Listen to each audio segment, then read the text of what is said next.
Hello everyone, welcome back to my channel biology with Manvi Bioverse. जहां हम discuss कर रहे थे 11th क्लास के एनसीईआरटी चैप्टर नंबर 22 अपना चल रहा था, जिसमें पीयूष ग्रंथि, पीनियल ग्रंथि एंड जो थायराइड एंड जो पैराथायराइड ग्लैंड है उनके बारे में अपन ने डिस्कस कर लिया था। आज की क्लास में अपन जितने भी जो आगे की ग्लैंड्स है उनके बारे में डिस्कस करने वाले हैं। आई होप आपने पीछे की जितनी भी जो क्लासेस थी वो अच्छे से आपने देखी होगी और सबके नोट्स भी आप साथ में बना रहे होंगे। तो चलिए आज की क्लास स्टार्ट करते हैं। फर्स्ट ऑफ ऑल अपन देखते हैं थाइमस ग्लैंड। ठीक है, यह है महाधमनी वेंट्रल साइड पर स्टर्नम के पीछे फेफड़ों के बीच स्थित होती है। इसकी पाली युक्त संरचना होती है। साथ ही साथ अगर अपन बात करें इससे स्रावित होने वाले हार्मोन की, तो इससे थाइमोसिन हार्मोन स्रावित होता है एंड इस हार्मोन की जो प्रकृति है वो पेप्टाइड होती है। अब देखते हैं अपन इसके मुख्य कार्य। यह प्रतिरक्षी तंत्र के विकास में महत्वपूर्ण भूमिका निभाता है। साथ ही साथ टी लिम्फोसाइट के विभेदीकरण द्वारा जो कोशिका बाधित प्रतिरक्षा है वो प्रदान करती है। ठीक है, अब अपन देखते हैं एंटीबॉडी उत्पादन को प्रेरित करके तरल प्रतिरक्षा में यह मदद करता है। नेक्स्ट अपन देखते हैं कि बढ़ती उम्र के साथ यह अपघटित होने लगती है, जिससे थाइमोसिन का स्राव घटता है और वृद्धों में प्रतिरक्षा प्रतिक्रिया कमजोर हो जाती है। अब अपन देखते हैं अधिवृक्क ग्रंथि या फिर एड्रिनल ग्लैंड। प्रत्येक वृक्क के अग्रभाग में स्थित होती है ये एंड यह एक जोड़ी होती है। उत्तक संरचना देखते हैं अपन, ये दो प्रकार की होती है, अधिवृक्क मध्यांश एवं अधिवृक्क वल्कुट, यानी कि adrenal medulla and adrenal cortex. ठीक है, जो एड्रिनल मेडुला है वो केंद्र में स्थित उत्तक होता है, वहीं अधिवृक्क जो वल्कुट है यानी कि एड्रिनल कॉर्टेक्स है वो बाहर की ओर स्थित उत्तक होता है। अब अपन देखते हैं स्रावित हार्मोन। मध्यांश द्वारा कौन से हार्मोन स्रावित होते हैं? एड्रिनलिन यानी कि एपिनेफ्रिन या फिर नॉर एड्रिनलिन, जिसे अपन नॉर एपिनेफ्रिन भी कहते हैं। अब अपन देखते हैं कैटेकोलामिन्स, एड्रिनलिन तथा नॉर एड्रिनलिन। ठीक है, यह आपातकालीन हार्मोन है जिन्हें फाइट और फ्लाइट हार्मोन भी कहा जाता है।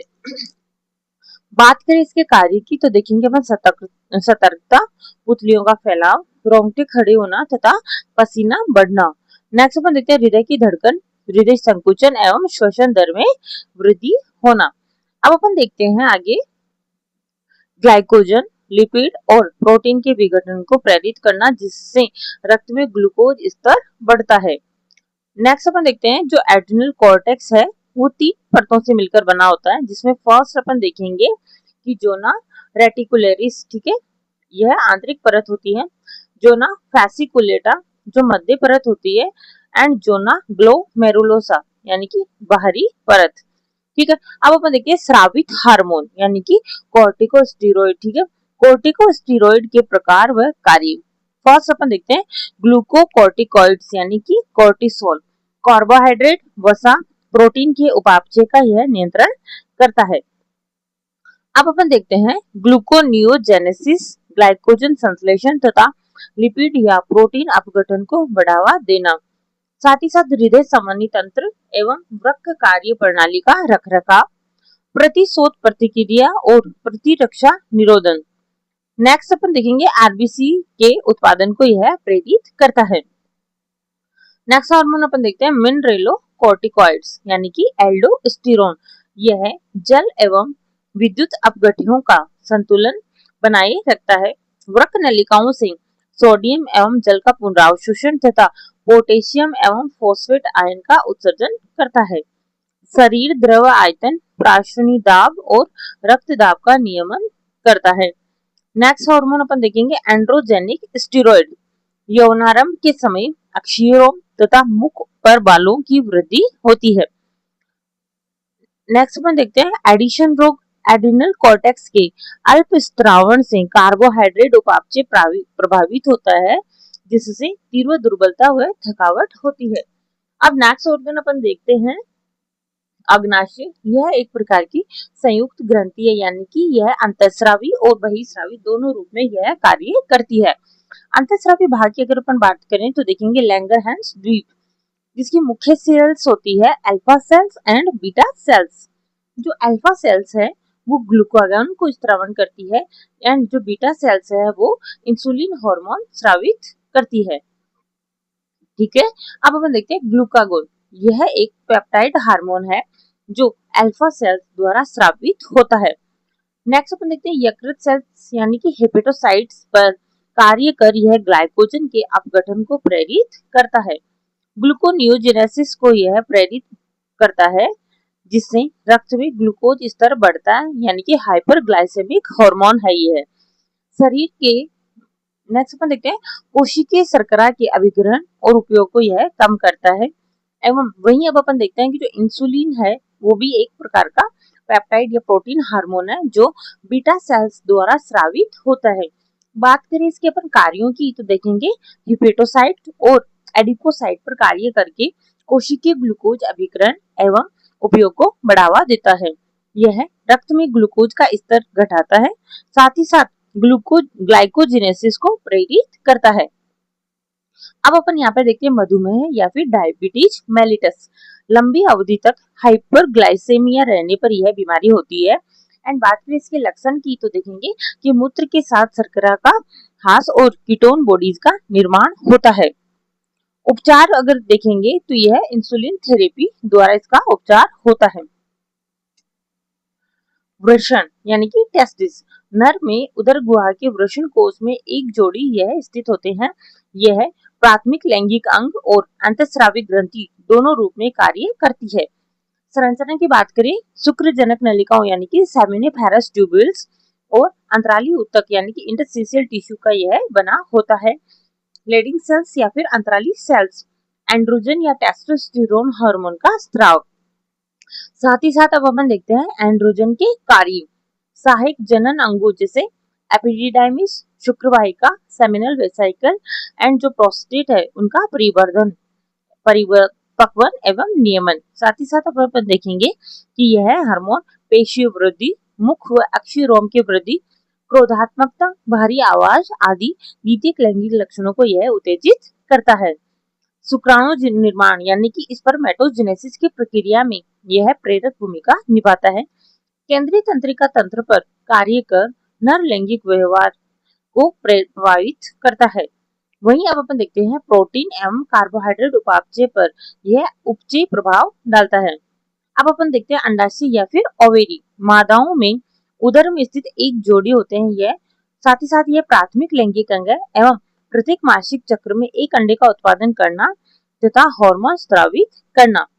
अंडाशय के हार्मोन देखते हैं अपन एस्ट्रोजन परिवर्धित हो रहे फॉलिकल्स द्वारा यह स्रावित होता है। एवं बात करें कार्य की तो देखेंगे अपन द्वितीयक लैंगिक अंगों की वृद्धि एवं क्रियाओं का प्रेरण, साथ ही साथ द्वितीयक लैंगिक अंगों का प्रकटन एवं स्तन ग्रंथियों का परिवर्धन एवं स्त्री लैंगिक व्यवहार का नियमन करता है।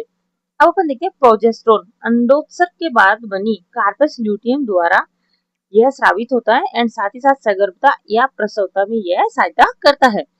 दुग्ध ग्रंथियों, दुग्ध संग्रह कुपिकाओं के निर्माण और दुग्ध स्त्राव में भी यह मदद करता है। नेक्स्ट अपन देखते हैं heart, kidney, gastrointestinal tracts hormones.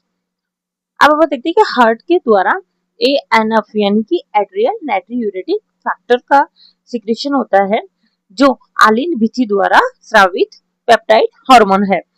Next अपन इसके कार्य की बात करें कि रक्त दाब बढ़ा होने पर रक्त वाहिकाओं को विस्फारित करके रक्त दाब को यह कम करता है।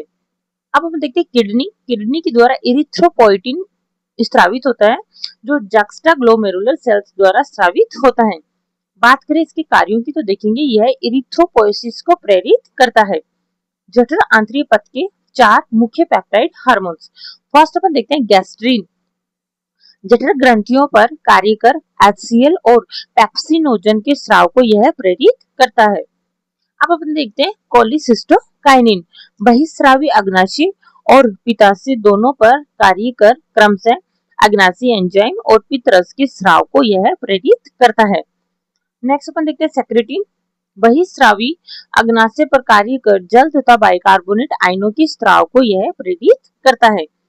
नेक्स्ट अपन देखेंगे जठर अवरोधी पेप्टाइड जठर स्राव और उसकी गतिशीलता को अवरुद्ध करता है। वृद्धि कारक कौन से देखेंगे गैर अंतःस्रावी ऊतकों द्वारा स्रावी जो सामान्य वृद्धि, मरम्मत और पुनर्जनन के लिए आवश्यक होते हैं। अब अपन देखते हैं mechanism of hormone action. Hormone ग्राही हार्मोन लक्ष्य ऊतकों पर उपस्थित विशिष्ट प्रोटीन से जुड़कर अपना प्रभाव डालते हैं। अगर इसके प्रकार की बात करें तो झिल्ली योजित ग्राही लक्ष्य कोशिका झिल्ली पर यह स्थित होते हैं एवं अंतर कोशिकीय यानी कि यह कोशिका के भीतर स्थित होते हैं। नेक्स्ट अपन देखते हैं हार्मोन ग्राही सम्मिश्र। हार्मोन अपने विशिष्ट ग्राही से जुड़कर हार्मोन ग्राही सम्मिश्र का निर्माण करता है। प्रत्येक ग्राही केवल एक ही हार्मोन के लिए विशिष्ट होता है। एवं अब अपन देखते हैं रासायनिक प्रकृति के हार्मोन देखते हैं। Peptide, polypeptide, protein hormone, insulin, glucagon, पीयूष ग्रंथि hormone and hypothalamic hormone. Next अपन देखते हैं स्टेरॉइड्स, कोर्टिसोल, टेस्टोस्टेरोन, एस्ट्राडियोल एवं प्रोजेस्टेरोन, आइडोथायरोनिन यानी कि थायराइड हार्मोन्स। अमीनो अम्ल के व्युत्पन्न में देखेंगे एपिनेफ्रिन। अब अपन बात करते हैं क्रियाविधि की दो मुख्य पद्धतियां होती है। फर्स्ट, झिल्ली योजित ग्राहियों द्वारा। यह हार्मोन लक्ष्य कोशिका के अंदर प्रवेश नहीं करते हैं। द्वितीयक संदेशवाहक ग्राही से जुड़कर द्वितीयक संदेशवाहकों का निर्माण करते हैं, जैसे cyclic AMP, IP3 and calcium ion आदि। ये द्वितीयक संदेशवाहक कोशिका के अंदर जैव रासायनिक एवं शारीरिक प्रतिक्रियाओं का नियमन करते हैं। नेक्स्ट अपन देखते हैं अंतर कोशिकीय ग्राहियों द्वारा स्टेरॉइड एवं थायराइड हार्मोन। ये हार्मोन कोशिका झिल्ली को पार करके अंदर प्रवेश करते हैं। जीनोम के साथ पारस्परिक क्रिया हार्मोन ग्राही सम्मिश्र सीधे गुणसूत्र जीनोम से जुड़कर जीन अभिव्यक्ति का नियमन करता है, जिससे कोशिका की कार्यकी एवं वृद्धि प्रभावित होती है। तो देखिए आज की क्लास में इतना ही। ये चैप्टर अपना जो चैप्टर 22 था, जो हार्मोन्स का नियमन है, हार्मोन्स के द्वारा जो बॉडी के जितने भी जो ऑर्गन्स है या फिर यूं कहेंगे जितने भी जो अपनी विकासशील संरचनाएं हैं उन पे क्या हार्मोन्स के प्रभाव पड़ते हैं, उन सब के बारे में अपन ने पढ़ा आज की क्लास में। एंड जितने भी जो अपने 11th क्लास के एनसीईआरटी के चैप्टर्स थे वो अपने कंप्लीट हो चुके हैं। चैप्टर 22 होते हैं एंड वो सारे अपन ने एक एक करके कंप्लीट कर लिए हैं। नेक्स्ट अपना रहेगा कि अपन जितने भी जो चैप्टर 1 से लेके 22 तक जितने भी इस मैटर में से क्वेश्चंस बन सकते हैं, जैसे एमसीक्यू बेस चलेगा, तो आप कंटिन्यू क्लासेस के साथ बने रहिए। डेली आपके पास सब्सक्रिप्शन अगर आपने ले रखा तो डेली आपके पास नोटिफिकेशन आ जाएगा क्लास अपलोड होते ही। प्लीज जितनी भी जो क्लासेस है उन्हें अच्छे से देखिए, नोट्स बनाइए एंड जो एमसीक्यू है उनके प्रैक्टिस करिए। Thank you for watching.